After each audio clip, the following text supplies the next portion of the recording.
नमस्कार विद्यार्थी मित्रांनो, मी आपला रमेश सारथी. गोरा Rajaji grand pass English grammar मध्ये आपला स्वागत आहे. मित्रहो, या क्लासमध्ये आपण कंजंक्शन्स मध्ये कोरिलेटिव्ह कंजंक्शन्स हे आपण बघूया बेटा. मग काय असतात कोरिलेटिव्ह कंजंक्शन्स मध्ये?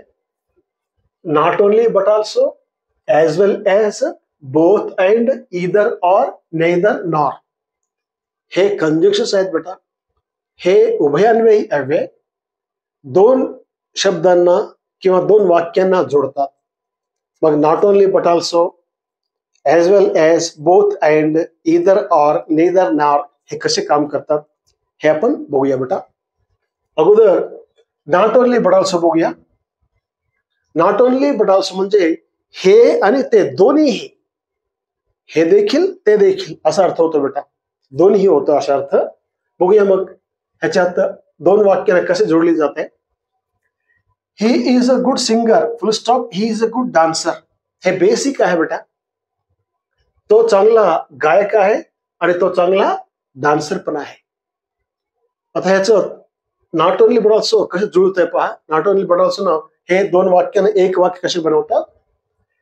He is not only a good singer but also a good dancer.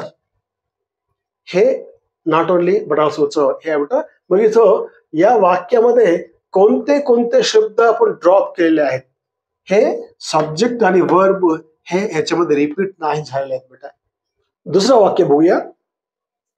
Mahesh can swim, Suresh can swim.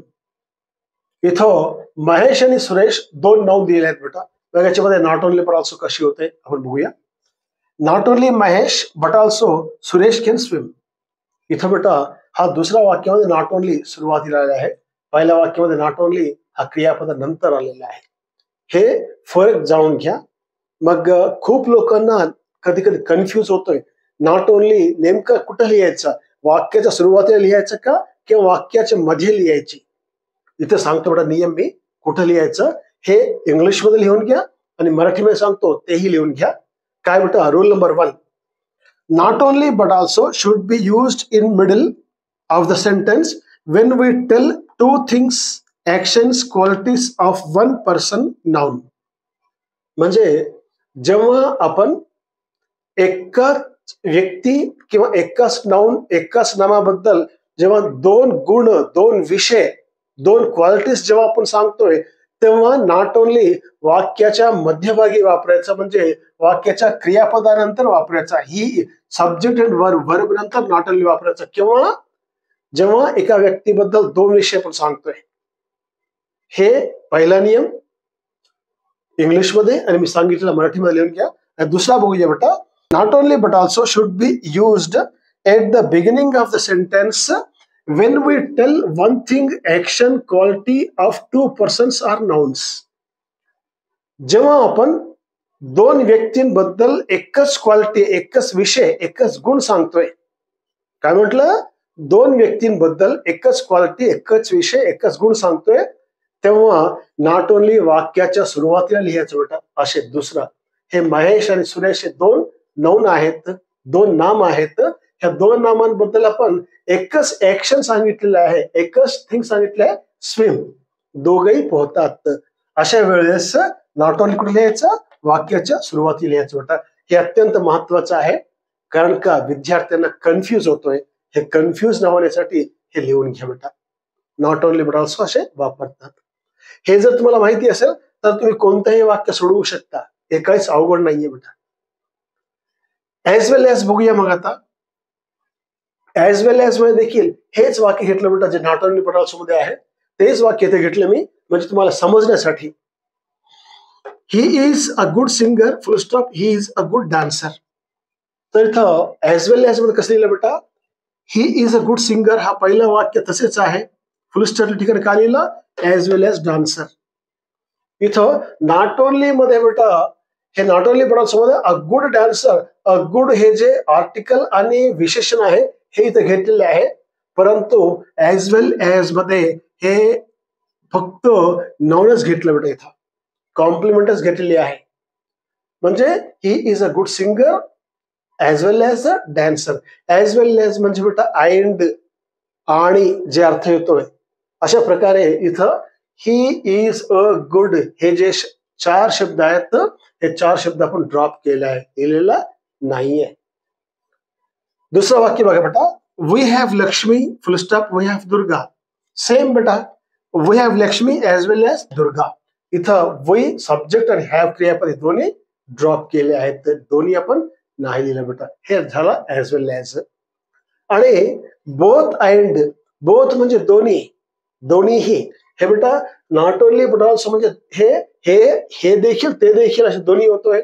इथं एज वेल एज म्हणजे आणि अँड असे अर्थ होतोय. इथं बोथ अँड म्हणजे दोन्हीही आणि दोन्ही असा अर्थ होतो बेटा. एक्झाम्पल पहा, people live in cities full stop people live in villages. People live in both cities and villages. काय लिहिलं बेटा इथं, people live in both cities and villages. हे बोथ आणि अँड आहे बेटा, हे लिहून घ्या. आणि खाली 3 वाक्य लिहिलं मी. 3 वाक्य हे सेम सेंटेन्स आहे परंतु तिन्ही वेगवेगळे आहेत. पहा, both men and women danced. Both and वापरलं बेटा. दुसऱ्यामध्ये main age well age women danced. तिसरा, not only men but also women danced. अर्थ तेच आहे बेटा, सेंटेन्स तेच आहे परंतु त्याच्यामध्ये हे जे कंजंक्शन्स आहेत ते बदललेले आहेत. आता ईदर ऑर बघूया बेटा आपण, नंतर नेदर नॉर बघूया. ईदर ऑर म्हणजे दोन्हीपैकी एक, ईदर ऑर हे किंवा ते असा अर्थ होतो बेटा. सेंटेन्स बघूया, she should go to the movie or you should go. म्हणजे मूवीला ती तरी जाईल किंवा तुम्ही तरी जाणार. मग इथं एदर ऑर म्हणजे दोघांपैकी एक असा अर्थ होतो बेटा. एदर शी आर यू, ती किंवा तुम्ही, should go to the movie म्हणजे दोघंही जायचं नाहीये, दोघांपैकी एकटेच जायचं. एदर ऑर म्हणजे हा दोन्हीपैकी एक असा अर्थ होतो बेटा. दुसरं वाक्य, you take tea or coffee.